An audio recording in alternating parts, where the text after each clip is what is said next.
आखिर क्यों सड़कों पर प्रदर्शन करने को मजबूर हैं रेजिडेंट डॉक्टर और मरीजों की जान से खिलवाड़ कब तक और क्यों।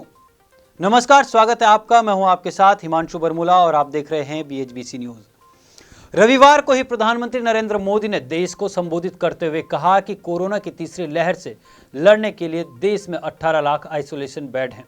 उन्होंने कहा कि 5 लाख ऑक्सीजन सपोर्टेड बेड हैं और करीब 1.5 लाख ICU बेड हैं। लेकिन सवाल है कि इन बेड पर मरीजों का इलाज अपने आप तो हो नहीं जाएगा। इलाज करने वाले डॉक्टर्स कहां हैं? राजा बाबूजी ये वो डॉक्टर हैं जिन्होंने डोनेशन देकर नहीं बल्कि अपनी प्रतिभा के दम पर MBBS की सीट और डिग्री हासिल की है। ये वो डॉक्टर हैं जो सरकारी अस्पतालों में गरीब जनता, आम आदमी का इलाज करते हैं। ये वो डॉक्टर हैं जो देश के हेल्थ सिस्टम की रीढ़ की हड्डी है।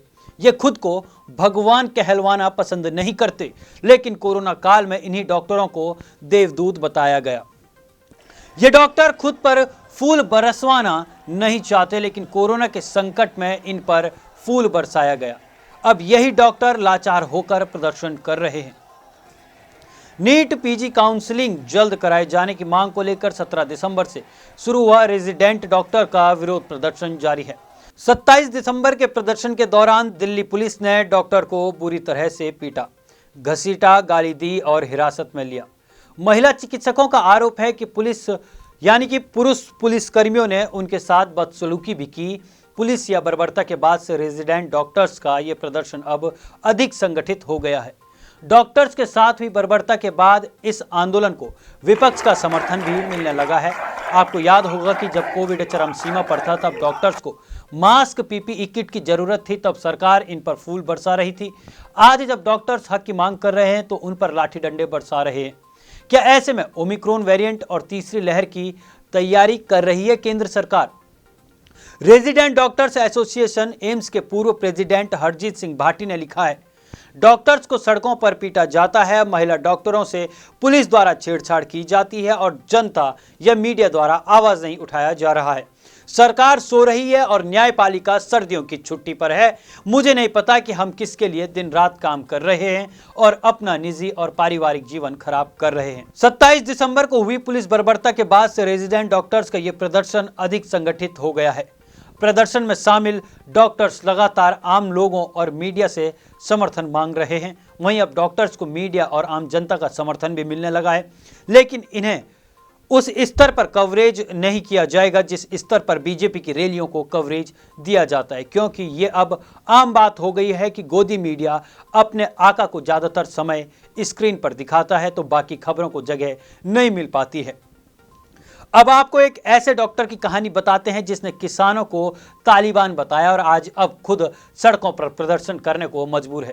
इनका नाम है डॉक्टर विवेक चौकसी, जो भारतीय डॉक्टरों के बीच जाना पहचाना नाम है। जोश टॉक्स वगैरह पर ज्ञान भी दे चुके हैं। फिलहाल नीट काउंसलिंग की तारीख को लेकर आंदोलनरत हैं और लोगों से समर्थन चाहते हैं। कुछ समय पहले जब किसान अपने 3 कृषि कानूनों के खिलाफ सड़क पर प्रदर्शन कर रहे थे, तब इन्हीं डॉक्टर साहिब ने ट्वीट कर लिखा था कि जो किसान आज भी ये सोचते हैं कि यह आंदोलन उनके हक के लिए है तो सबसे बड़ी गलती कर रहे हैं। इनका सबका मिशन केवल मोदी योगी को हटाना है ताकि तालिबान के लिए रास्ता बनाया जा सके। यह ट्वीट डॉक्टर साहिब ने 11 सितंबर 2021 को समय है दोपहर के 2:09 पर किया। 17 दिसंबर से जारी इस हड़ताल को लेकर एसोसिएशन तब तक खत्म करने के पक्ष में नहीं है जब तक काउंसलिंग की पक्की तारीख घोषित नहीं की जाती। शायद एसोसिएशन पिछली बार मिले धोखे के कारण अधिक सचेत हो गया है। दरअसल गत 6 दिसंबर को भी दिल्ली के अस्पतालों ने हड़ताल शुरू की थी, लेकिन तब केंद्रीय स्वास्थ्य मंत्रालय ने सुप्रीम कोर्ट में अपने वकील के जरिए डॉक्टर से कुछ दिन का समय मांगा था। इस हड़ताल में कई प्रतिष्ठित अस्पतालों के रेजिडेंट डॉक्टर भी शामिल हैं। याद होगा आपको, कोरोना के दौरान डॉक्टरों को इतना सराहा गया कि उनके लिए फूलों की बारिश करवाई गई, दिए जलाए गए और थालियां बजाई गई, लेकिन अब उनका स्वागत लाठियों और गंदी भाषा से किया गया।